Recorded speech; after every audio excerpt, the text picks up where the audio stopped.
अस्सलाम वालेकुम students, welcome back to my channel. Students, मुझे उम्मीद है कि आप खैरियत से होंगे और अच्छे से अपनी बायोलॉजी पढ़ रहे होंगे। स्टूडेंट्स, पिछली वीडियो में हम इस चैप्टर नंबर 2 को स्टार्ट कर चुके हैं। अब हम इस चैप्टर को मज़ीद डिटेल से पढ़ेंगे और मैं आपको वर्ड टू वर्ड इंशाल्लाह लर्निंग करवाऊंगी। एक बार आपको इस वीडियो के देखने के बाद इंशाल्लाह आपको याद हो जाएगा, सिर्फ अब आपने एक बार दोबारा याद करना होगा। अच्छा, इसमें क्या है कि अब देखें, इन बायोलॉजी आपको पता है कि साइंस में क्या होता है कि नई नई चीज़ें दरियाफ्त होती रहती हैं। मिसाल के तौर पे एक चीज़ दरियाफ्त हुई, उसके बारे में किसी साइंसदान ने पकड़ के कोई थ्योरी बना दी। अब किसी और साइंसदान ने उस चीज़ को मज़ीद स्टडी किया तो उसे उस चीज़ के बारे में और डाटा और नॉलेज मिल गया। तो अब जाहिर सी बात है, वो जो पहले वाली थ्योरी बनी थी उस थ्योरी को चेंज करना पड़ेगा। तो इस तरीके से साइंस के अंदर नई नई चीज़ें दरियाफ्त होती जाती हैं और नई नई थ्योरीज़ भी बनती चली जाती हैं, ठीक है। और जो पहले थ्योरीज़ बनी होती हैं उन थ्योरीज़ को भी चेंज किया जाता रहता है। इसी तरीके से लिखा हुआ है कि इन बायोलॉजी में लाइक अदर साइंसेज, बाकी साइंसेज लाइक फिजिक्स और केमिस्ट्री में भी ऐसा ही होता है। New things are being discovered, नई चीज़ें दरियाफ्त होती रहती हैं।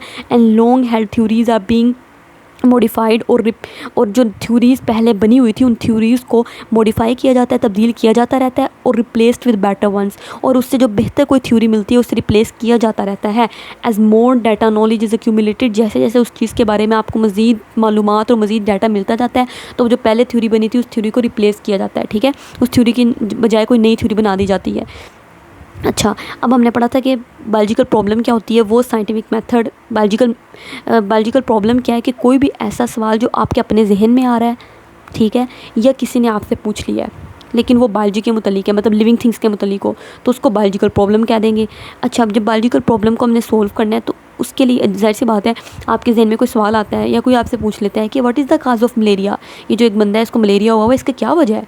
अब इस सवाल को, ये एक प्रॉब्लम है, इस प्रॉब्लम को हल करना ज़रूरी है। तो इस प्रॉब्लम को हल करने के लिए आपने मंदरजा से स्टेप्स को अपनाना है। जब आप इन स्टेप्स को फॉलो करेंगे तो आपको उस प्रॉब्लम का आंसर मिलता जाएगा, ठीक है। अच्छा, बायोलॉजिस्ट क्या करते हैं, एक कोई भी बायोलॉजिकल प्रॉब्लम उनके जहन में आ जाए उसको सॉल्व करने के लिए फॉलोइंग स्टेप्स अपनाते हैं। ये उन्होंने इसलिए आपको बताया हुआ है कि अगर आप में कुछ मतलब डिस्कवर करना चाहें और कोई बायोलॉजिकल प्रॉब्लम आपके जहन में भी आती है उसको भी सॉल्व करना चाहते हैं तो आप इन स्टेप्स को फॉलो करके उसको सॉल्व कर सकते हैं, ठीक है। जिस तरह के सबसे पहले उस बायोलॉजिकल प्रॉब्लम को रिकॉग्नाइज़ किया जाता है कि वो प्रॉब्लम कौन सी है, फिर उसके बारे में मुशाहिदात किए जाते हैं, फिर हाइपोथेसिस बनाया जाता है। हम सारा आगे डिटेल से पढ़ेंगे, हाइपोथेसिस क्या होता है, डिडक्शन क्या होती है, आगे पढ़ते हैं। फिर तजुर्बात किए जाते हैं और फिर डाटा को समराइज़ किया जाता है, ठीक है। फिर उस डाटा को रिपोर्ट कर दिया जाता है अखबारों वगैरह में, ठीक हो गया। अच्छा, अब सबसे पहले हमने पहला स्टेप क्या पढ़ा, recognition end of the biological problem. सबसे पहले आपने बायोलॉजिकल प्रॉब्लम को पहचानना है। अच्छा, वो कहते हैं कि साइंटिस्ट क्या करते हैं, जब भी उन्हें किसी बायोलॉजिकल प्रॉब्लम का सामना करना पड़ता है ना, वो बायोलॉजिकल मेथड को अपनाते हैं। जैसा कि मैं आपको पहले बता चुकी हूँ, biologist go for adopting the biological method. Biologist क्या करते हैं, बायोलॉजिकल मेथड को अपनाते हैं व्हेन दे एनकाउंटर, जब उनका सामना होता है सम बायोलॉजिकल प्रॉब्लम, किसी भी बायोलॉजिकल प्रॉब्लम से, तो वो बायोलॉजिकल मेथड को अपनाते हैं, उसको हल करने की कोशिश करते हैं। बायोलॉजिकल प्रॉब्लम क्या है, क्या होती है बायोलॉजिकल प्रॉब्लम, उसकी डेफिनेशन है, ये कोई भी ऐसा सवाल है जो आपके जहन में खुद ब खुद आया है या किसी ने आपसे पूछ लिया है, लेकिन वो सवाल बायोलॉजी, बायो मीन्स लाइफ मतलब लिविंग ऑर्गेनिज्म के मुतालिक वो सवाल होना चाहिए, ठीक हो गया। ये एक ऐसा क्वेश्चन है रिलेटेड टू लिविंग ऑर्गेनिज्म, जो लिविंग ऑर्गेनिज्म के मुतालिक होता है, that is either asked by someone, या तो कोई आपसे पूछता है और comes in biologist mind by himself, या फिर खुद ब खुद बायोलॉजिस्ट के दिमाग में आ जाता है, और या कम्स आ जाते हैं इन बायोलॉजिस्ट माइंड, बायोलॉजिस्ट के दिमाग में खुद ब खुद आ गया है। ये बायोलॉजिकल प्रॉब्लम है, कोई ऐसा सवाल जो लिविंग ऑर्गेनिज्म के मुतालिक था, या तो किसी ने आपसे पूछ लिया है या कोई बायोलॉजिस्ट के जहन में खुद ब खुद आ गया, ठीक हो गया। ये बायोलॉजिकल प्रॉब्लम है। अच्छा, ये ना लॉन्ग क्वेश्चन भी आता हो तो इसलिए इसने आपने इसको सारा डिटेल से याद करना है। ये लॉन्ग क्वेश्चन भी बाजू का तो पूछ लेते हैं कि बायोलॉजिकल मेथड एक्सप्लेन करें। तो सबसे पहले ये हो गया रिकॉग्निशन, पहचानना है बायोलॉजिकल प्रॉब्लम को कि बायोलॉजिकल प्रॉब्लम है क्या। Number 2, observation. अब वो जो बायोलॉजिकल प्रॉब्लम है उस पर आप मुशाहिदे करोगे, ठीक है। अच्छा, वो कहते हैं इसमें, इस ऑब्जर्वेशन में क्या होता है, biologist recalls his her previous observation. Biologist क्या करता है, जो कोई उसने माजी में कोई मुशाहिदात किए थे उनको रिकाज याद करने की कोशिश करता है कि वो कौन से ऑब्जर्वेशन थे, या मेक्स न्यू वन, या उसके बारे में कोई नई ऑब्जर्वेशन बना लेता है। अगर उसने उस माजी में कोई चीज़ ऑब्जर्व नहीं की थी तो उसके बारे में नई ऑब्जर्वेशन खुद बना लेगा, ठीक है। ऑब्ज़र्व, आप किसी भी चीज़ को अगर किसी भी चीज़ का मुशाहिदा करते हो, कैसे करते हो, देख के करते हो, सुन के कर सकते हो, स्मेल करके कर सकते हो, टेस्ट करके कर सकते हो, या टच करके कर सकते हो। ये 5 तरीके हैं ना जिससे आप किसी भी चीज़ को ऑब्ज़र्व कर सकते हो। तो ऑब्जर्वेशंस ये आपकी होते भी 5 सेंसेस हैं। तो 5 जो हमारी सेंसेस है ना, उन्हीं के ज़रिए से ऑब्जर्वेशन बनाई जाती है। कौन कौन सी सेंसेस, विजन देखने की, हेयरिंग सुनने की, स्मेल सूंघने की, टेस्ट चखने की और टच छूने की। ये जो 5 सेंसेस होती हैं, इन सेंसेस के ज़रिए से आपने ऑब्जर्वेशन बना ली। अच्छा, अब ऑब्जर्वेशन 2 तरह की होती है, इसकी टाइप्स आ गई, क्वालिटेटिव एंड क्वांटिटेटिव। क्वालिटेटिव देखो, ये आप देखें, ये जो नीचे टेबल बना हुआ है, ये वाला देखें टेबल अगर आपको नज़र आ रहा है, क्वालिटेटिव ऑब्जर्वेशन है और क्वांटिटेटिव है।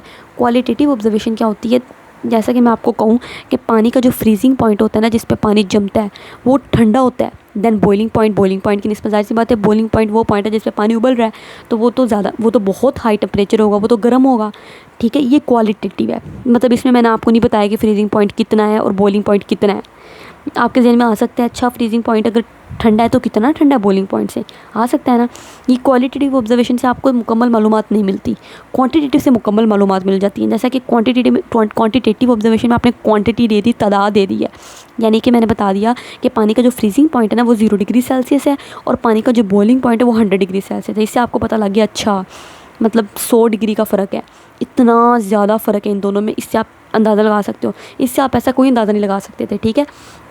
और मज़ीद देखें कि जो क्वालिटेटिव ऑब्जर्वेशन है ना, इसमें क्वांटिटी नहीं दी हुई, क्वांटिटेटिव में क्वांटिटी दी हुई है, ठीक है। और इनमें क्या फ़र्क है, ये जो क्वांटिटेटिव आप इसको चेंज नहीं कर सकते, मतलब फ्रीजिंग पॉइंट अगर 0 है तो वो 0 ही रहेगा, कभी 2-3 नहीं हो सकता फ्रीजिंग पॉइंट पानी का। बॉइलिंग पॉइंट 100 है तो 100 ही रहेगा, पानी ने 100 पे बॉयल करना है, वो 90 पे बॉयल नहीं करेगा, तो ये फिक्स्ड है। क्वांटिटेटिव ऑब्जर्वेशन फिक्स्ड होती है। क्वालिटेटिव में अलबत्ता आपको पता नहीं चल रहा है इस बारे में कि क्या फिक्स्ड है क्या नहीं, ठीक है। और इनको आप मेजर भी कर रहे हो, देखो आपने मेजर कर लिया, पानी का फ्रीजिंग पॉइंट इतना था और बॉइलिंग पॉइंट इतना था, इनको मेजर भी नहीं आप कर सकते, कैसे, है ना। मैंने तो आपको बस ये बताया कि पानी का जो फ्रीजिंग पॉइंट है वो बहुत ज़्यादा ठंडा होता है बॉइलिंग पॉइंट की निस्बत, ठीक हो गया। तो आपके मुताबिक कौन सी ऑब्जर्वेशन ज़्यादा बेहतर है, क्वांटिटेटिव ऑब्जर्वेशन ज़्यादा बेहतर हुई ना, तो ये ऑब्जर्वेशन ज़्यादा बेहतर होती है, ठीक है। ये देखें, ये आपने लिखनी है हेडिंग टाइप्स ऑफ ऑब्जर्वेशन, इसमें आपने बताना है क्वांटिटेटिव, क्वालिटेटिव। अच्छा, अब क्वांटिटेटिव ऑब्जर्वेशन क्या होती है, ये वो ऑब्जर्वेशन होती है, अच्छा ये वो ऑब्जर्वेशन होती है जिस पे ये देखें, quantitative observations are considered more accurate, ये ज़्यादा एक्यूरेट है क्वांटिटेटिव वाली, क्योंकि उसमें आपने क्वांटिटी बता दी, उसमें आपके जहन में से सारे सवालात ख़त्म हो गए क्वांटिटेटिव ऑब्जर्वेशन को सुनने के बाद, तो ये ज़्यादा एक्यूरेट होती है, ज़्यादा दुरुस्त होती है as compare to qualitative one, इससे मुकाबला किया जाए। क्यों? बिकॉज क्योंकि द फॉर्मर का मतलब ये होता है कि अगर 2 चीज़ों की बात कर रहे हो तो पहले वाली चीज़, तो क्वांटिटेटिव और क्वालिटेटिव में मैं 2 चीज़ों की बात कर रही थी और इनमें पहले वाली चीज़ क्या है, क्वांटिटेटिव, तो ये फॉर्मर हुई, और क्वालिटेटिव की बाद में बात कर रहे हैं तो ये लेटर है, ठीक है। तो फॉर्मर मतलब मुराद है क्वांटिटेटिव की बात कर रहे हैं, क्योंकि जो क्वांटिटेटिव वाली है वो इनवेरिएबल, अच्छा वेरिएबल का मतलब होता है जो चीज़ बदली जा सकती है, इनवेरिएबल नहीं बदली जा सकती। तो ये जो फॉर्मर है, मतलब ये जो क्वांटिटेटिव ऑब्जर्वेशन है, फॉर्मर से मुराद है पहले वाला इन दोनों में से कौन सा है, क्वांटिटेटिव है ना, तो मैं क्वांटिटेटिव की बात कर रही हूँ। बिकॉज क्योंकि जो क्वांटिटेटिव ऑब्जर्वेशन होती है वो इनवेरिएबल है, चेंज नहीं हो सकती। देखें 0 तो 0 ही है, 100 है तो 100 ही है, ठीक। एंड मजरेबल, और मजरेबल भी आप इसको मेजर भी कर सकते हो, मैंने इसको मेजर कर लिया है, ये 0 है और ये 100 है। And can be recorded in terms of number, और इसको आप नंबर की सूरत में एक्सप्रेस कर रहे हो, इसको नंबर की सूरत में एक्सप्रेस नहीं कर रहे। तो 3 फ़ायदे हैं क्वान्टिटेटिव ऑब्जर्वेशन के, क्या क्या, इनवेरिएबल, बदली नहीं जा सकती, मजरेबल, मैयर कर सकते हो, recorded in terms of number की तादाद में बता सकते हो कि इतना फ्रीजिंग पॉइंट है और इतना बॉइलिंग पॉइंट है। एग्जांपल्स है क्वालिटेटिव क्वांटिटेटिव ऑब्जर्वेशन की, वो आपको उन्होंने नीचे दे दी हैं। देखें जिस तरह के पहले वाले मैंने एग्जांपल आपको पहले बता दी। दूसरे वाले देखें, अ लीटर ऑफ वाटर जो है ना वो भारी होता है as compare to a litre of ethanol, 1 litre of ethanol की निस्बत, एथनॉल अल्कोहल होती है, ठीक है। अच्छा, जिसके भी एंड पे ओल आ जाए ना वो अल्कोहल है, तो इसके एंड पे भी ओल आ गई, अल्कोहल है। अच्छा, 1 लीटर पानी का ले लो, 1 लीटर एथनॉल को ले लो, तो पानी ज़्यादा भारी होगा। अब इससे आपके ज़हन में सवाल आता है कितना ज़्यादा भारी होगा, तो क्वालिटेटिव में ये मुकम्मल नहीं थी इन्फॉर्मेशन, यहाँ पे इन्फॉर्मेशन मुकम्मल हुई क्वांटिटेटिव में कि लीटर ऑफ वाटर जो है ना उसका वेट 1000 ग्राम है और लीटर ऑफ एथनॉल का वेट 789 ग्राम है। तो समझ आ गई कितना इससे ज़्यादा भारी है पानी, ठीक है। तो वो कहते हैं कि देखें, ये आपने आदत रख लेना है कि पानी के 1 लीटर का वेट 1000 ग्राम होता है, और एक MCQ में आ सकता है, और एक एथनॉल का वेट 789, काउंटिंग है ये, तो 7 8 9 10, तो ये 7 8 9 ग्राम होता है, ठीक है।